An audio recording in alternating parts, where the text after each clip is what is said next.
Sveicināti tie, kas ir tikai Zoomā. Es sasveicināšos ar jums. Mani sauc Anda Baklāne.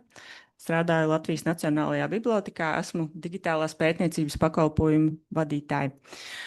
Un mans uzdevums šodien būs divējāds. Es pastāstīšu par vienu no datu kopām, kas ir mākslu kritika no Nacionālās bibliogrāfijas ierakstiem izveidotā datu kopa. Un otrs stāsts būs par datu analītikas un vizualizācijas pamatiem, tiem, kuriem šī informācija varētu noderēt. Tie, kas ir pieredzējušāki, jau droši vien paši to visu zina. Tā, tagad atradīšu savu pirmo prezentāciju.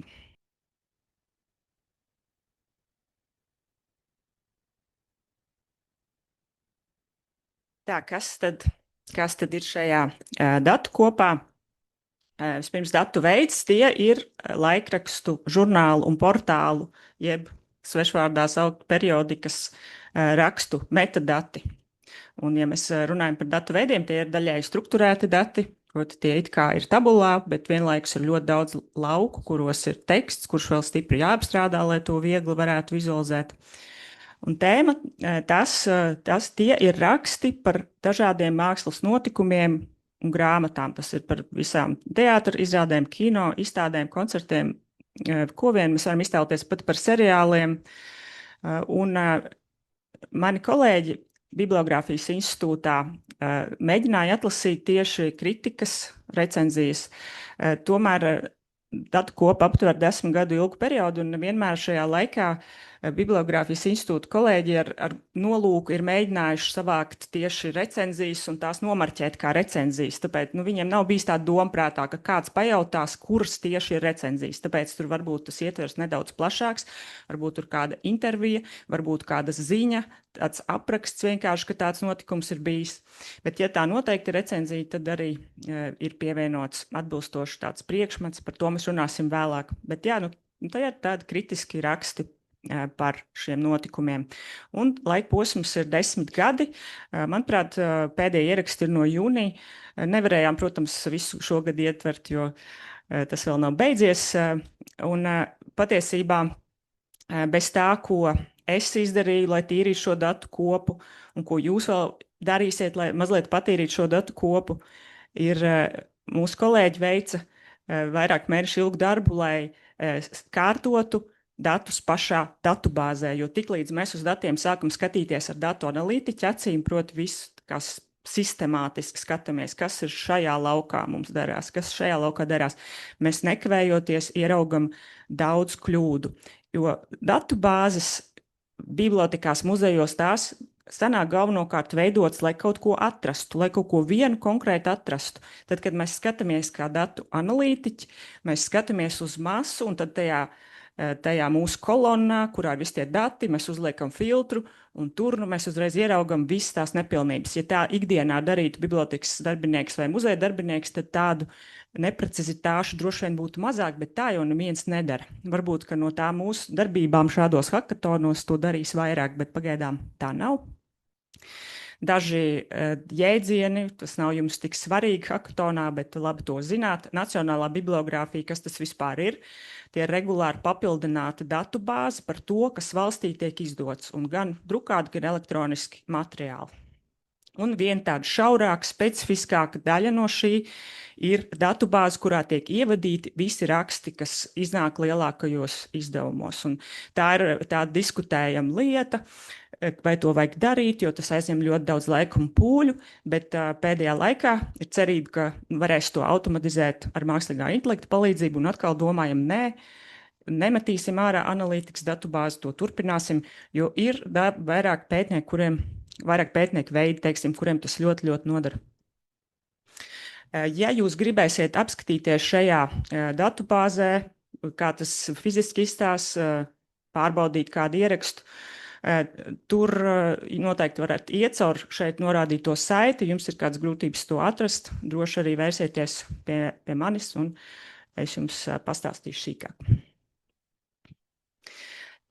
Tā, tagad mazliet par sākotnējo formātu, kā tas izskatās un kāpēc tas arī šobrīd izskatās nedaudz dīvaini. Ieraksti šajā datubāzē ir veidota Marka 21 formātā, kas ir tāds vēsturisks no 80. gadiem jau bibliotekās izmantots. Arī šī datu bāze, kurā tas tika veidots, ir jau tāda nedaudz novecojusi. Un tajā ir vēl tādi principi, pat nedaudz redzami, kas ir vēl no perfokartīšu laikiem. Un tāpēc tur ir tādi specifiski dalījumi.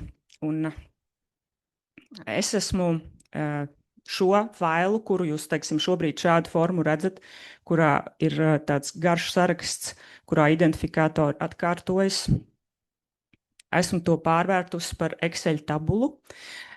Un līdz ar to strādāt jau ir daudz vieglāk. Tomēr es neesmu līdz galam to pārveidojis. Tur ir šie apakšlauki ar dolāru zīmītēm, kuru pārveidi sastāšu jūsu varā. Manuprāt, tas varētu būt interesants vingrinājums tiem, kuri vēl mācās šos datus apstrādāt, un tiem, kuri to jau prot, tas nebūs pārāk grūti. Kā jūs to skatāties? Vai jums liekas, ka man vajadzēja jau to visu izdarīt?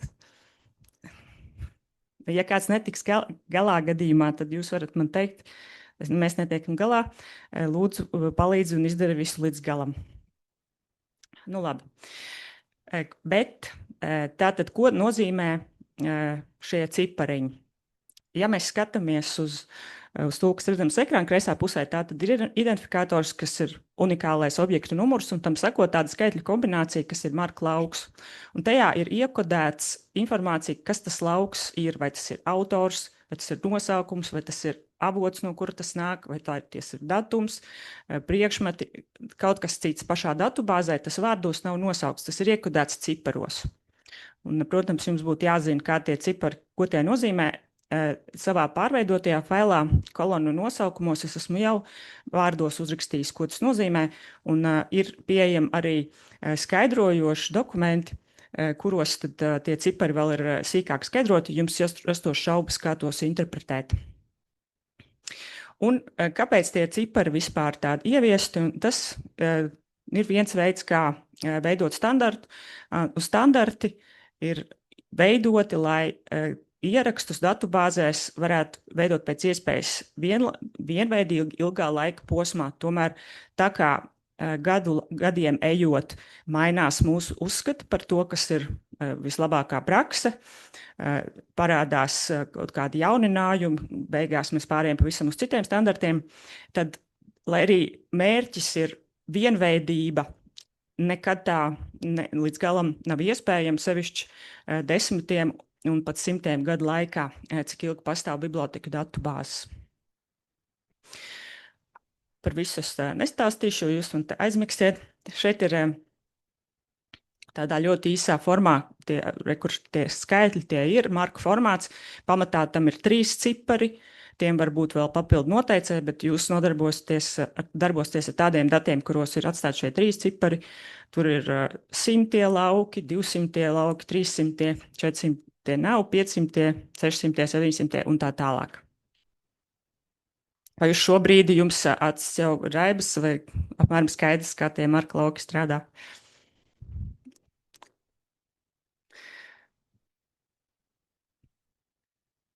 Datu kopas, kurus jūs redzat Google mapē, satur 3 veidu failus. Pirmais ir vistuvākais tam, kādu jūs tikko redzējāt uz ekrāna, kur vertikālā formā ir tāds garš teksts, kas ir sadalīts šajā identifikātoru kolonā, marka lauka kolonā, LS noteicējā un beigās satura laukā. Bet to es esmu saplacinājusi un iedevusi jums 2 formātos. Viens no tiem ir Excel un otrs ir CSV.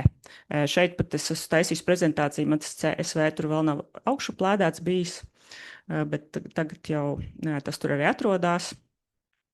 Šīs tabulas, Excel tabula un CSV tabula, satur vienu un to pašu informāciju. CSV faili ir daudz ierastāki, strādājot ar datiem, jo tie ir daudz vieglāki, tie nesatur lieku informāciju, kāda ir Excelī. Jo kādu programmu, piemēram, nesen es ar to saskāros, tad gribēju palabot vēl savu failu, pastīties, kāds izstās programmā OpenRefine, ko izmanto datu tīrīšanai, un es savu Excel tur pat nevarēju atvērt, tas šķiet bija pārāk liels. CSV es ļoti viegli atvēru. Tā. Un ko es esmu darījis? tīrot šos laukus, es izņēmu uz kādu pusi vai vairāk pat no tiem laukiem, lai viņi būtu mazāk. Tie ir lauki, kas satura informāciju, kas varbūt interesanti tikai datu veidotājiem, jums varbūt nebūtu pārāk noderīgi. Izņemt kaut kādus izņēmu laukus, kuros ir maza informācijas.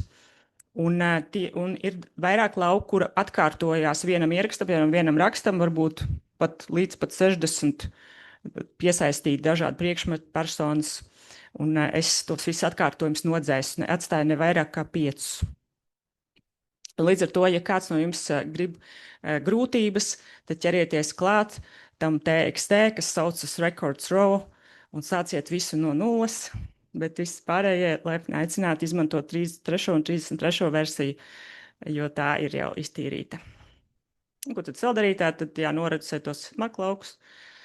Te ir nedaudz vēl precizējums, ko nozīmē tas pārveidoja no vertikālā uz horizontālo, jeb plakano, jeb garo formātu. Tā. Anda, Jā. Ir čatā jautājums, kāpēc nav 400 lauku? To es jums nemācēšu atbildēt, tāpēc, ka es neesmu Bibliogrāfijas institūta darbinieks. Es tikai ņemu, ko man dod. Es nezinu. Jā, tur kur kolēģi sēž aizmugurē. Lūdzu, skrieniet ar mikrofonu. Ja? Markā ir tikai viens 400. lauks, tas ir 490. kas ir sērijas lauks, un visdrīzāk, ka šie resursi, viņi nav nevienā sērijā. Tas parasti ir grāmatām vairāk. Lielas paldies, Matīs, mans kolēģis no Bibliogrāfijas institūta.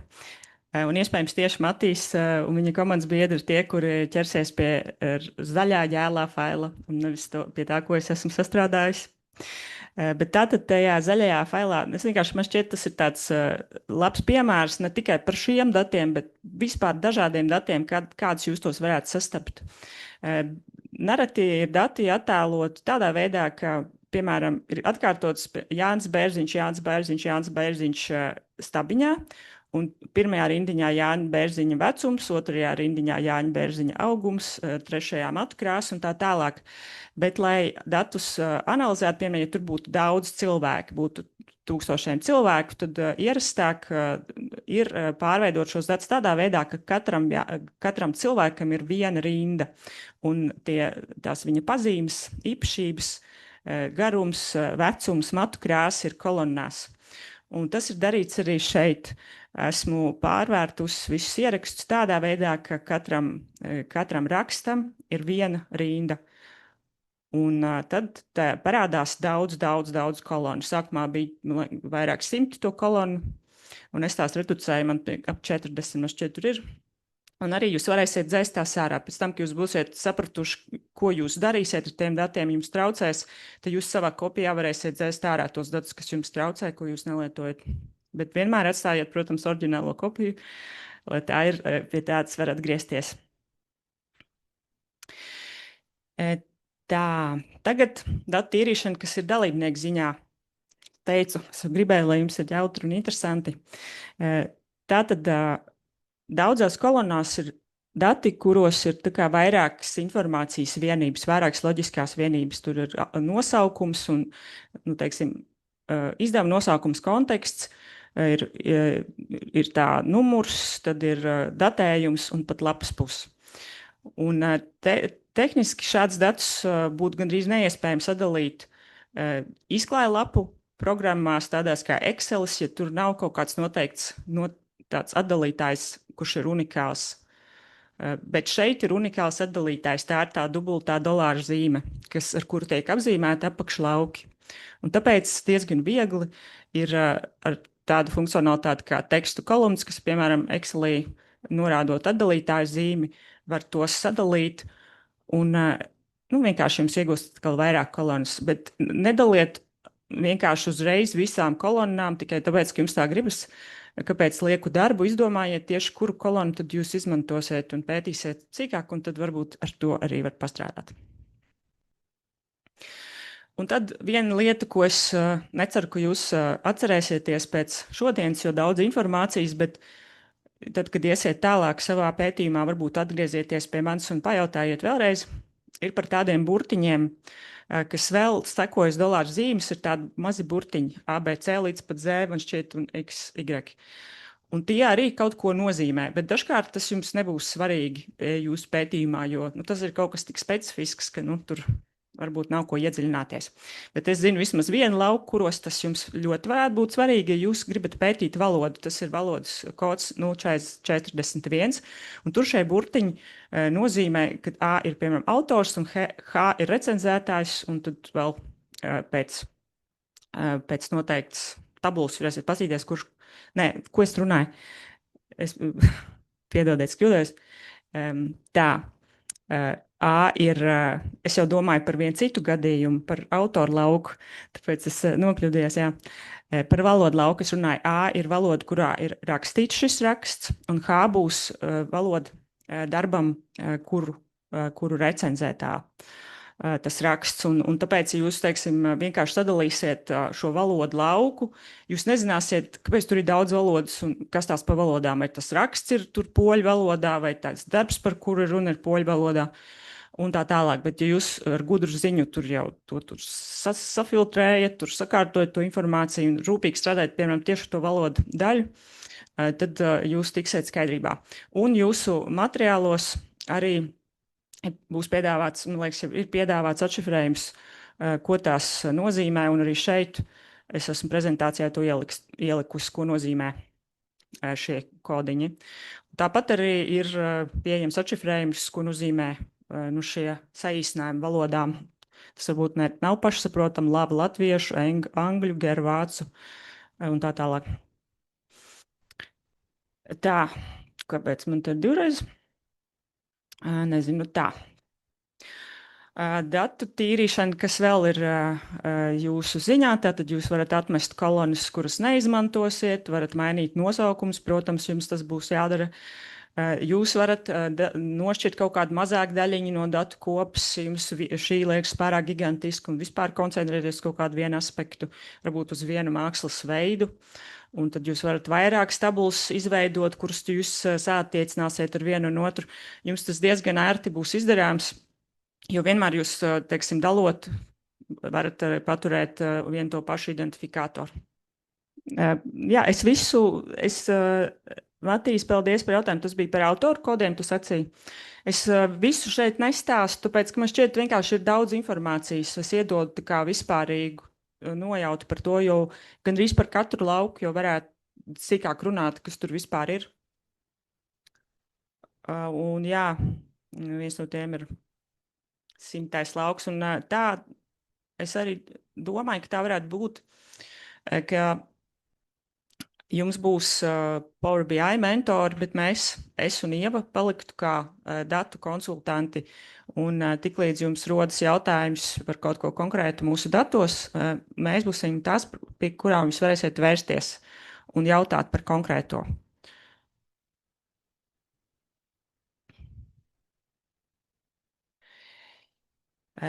Tagad pie ļoti interesantas lietas, ko tad var jautāt šai datu kopai. Man šķiet, visa pamatā tad ir kas, kur, kad, un tad vēl klāt par ko.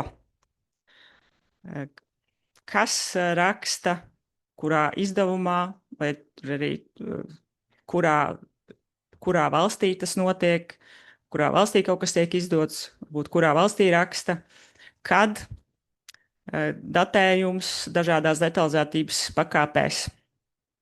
Un ļoti, ļoti plašs pētīšanas lauks par ko. Vispirms par kuru mākslu, vai tā ir kinoteātris vai grāmatas, par kuru autoru, par kādu tēmu, par kuru grāmatu, par kuru institūciju.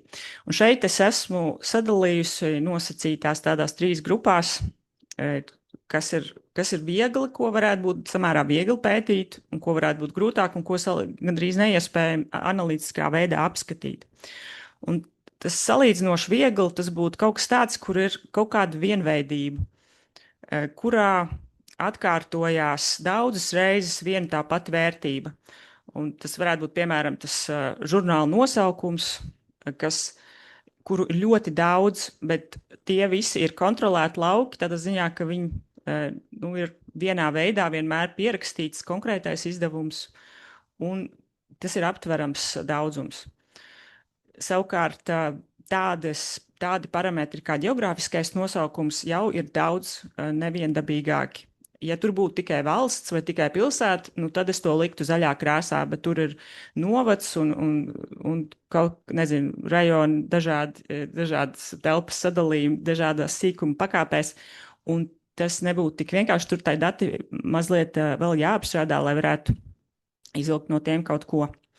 Gads, viens no vieglākajiem parametriem, nu varbūt pat visvieglākais gads, jo es jums to iztīrēju un noliku acu priekšā. Tur ir vēl jauna kolona. Šodien es viņu tikai pieliku gads, lai jums ir vismaz viena lieta, kas ir viegla pasaulē un nav jāpiepūlās. Bet ja jūs gribēsiet izvilkt mēnesi un datumu, tad jau būs jāpiepūlās. Un būs daudz lielāka daudzveidība. Un tādi kontrolēti lauki, kur ir ļoti daudzskaitlīgi, bet ir aptverami arī institūcijas vai temati, kas ir kontrolēti. Bet, ja mēs gribētu ķerties, piemēram, rēķināt kaut ko, par kuru grāmatu vai kuru izrādi raksta, pirmkārt jau ārkārtīgi daudz vairāk to ierakstu un daudz mazāk ierakstu par to konkrēto, un tie arī nekontrolēti lauki tādi, kur nebūtu vienveidīgi. Visos šajos gadījumos, pat tajos zaļajos, visdrīzāk jūs kādā brīdī nonāksiet pie tā, ka jūs attēlojat to topu. Un tad tas pārējais ir citi, jo tīri vizualizācijā ir grūti attēlot ļoti daudz vienību. Interaktivitāte to mazliet uzlabo, jo var likt filtrus, var veidot tur tās drop-down menus un dažādas citas lietas.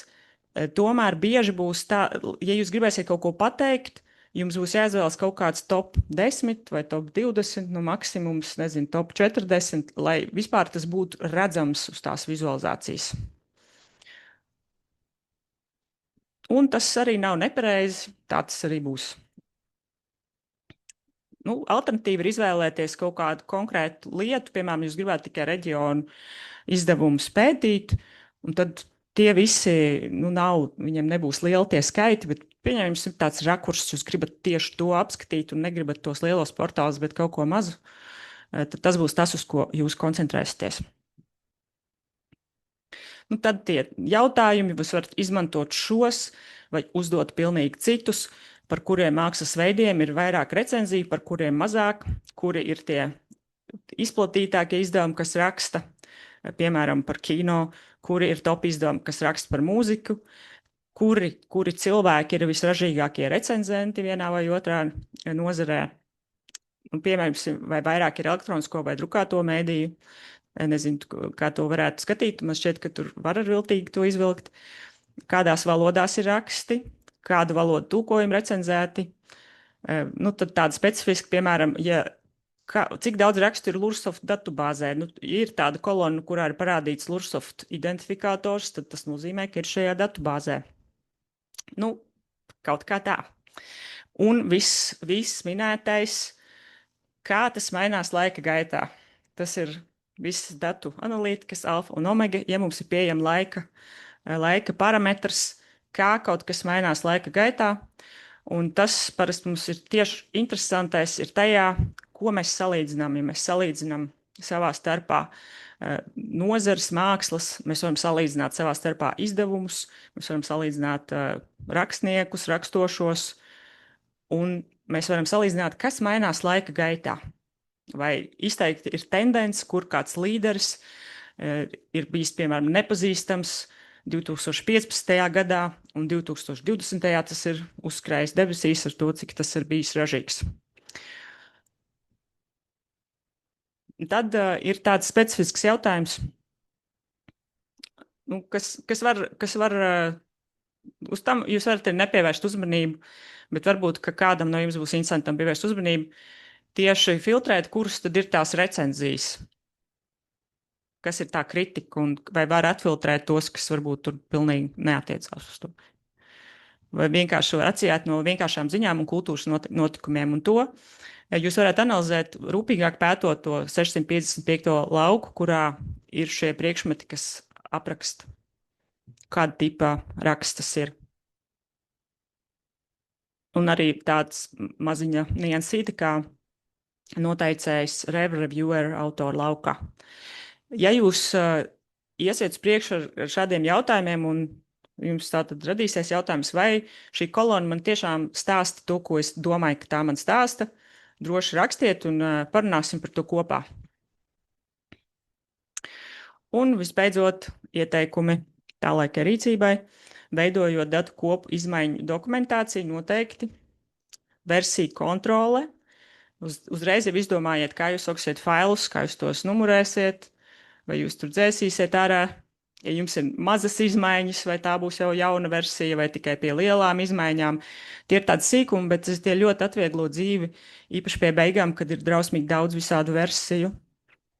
Un es pieļauju, ka laba daļa darba, ko jūs darīsiet ar šīm datu kopām, vispirms notiks ārpus Power BI. Lai arī tajā ir iespējas transformēt datus, jums noteikti būs ērtāk, ja jūs sakārtosiet tos atbilstoši savai iecerēji jau ārpus šīs vidas, izmantojot citus rīkus. Un nedaudz par tiem vairāk arī otrajā šodienas lekcijas daļā. Un šeit ir beigumā saites uz lietām, par kurām es runāju iepriekš.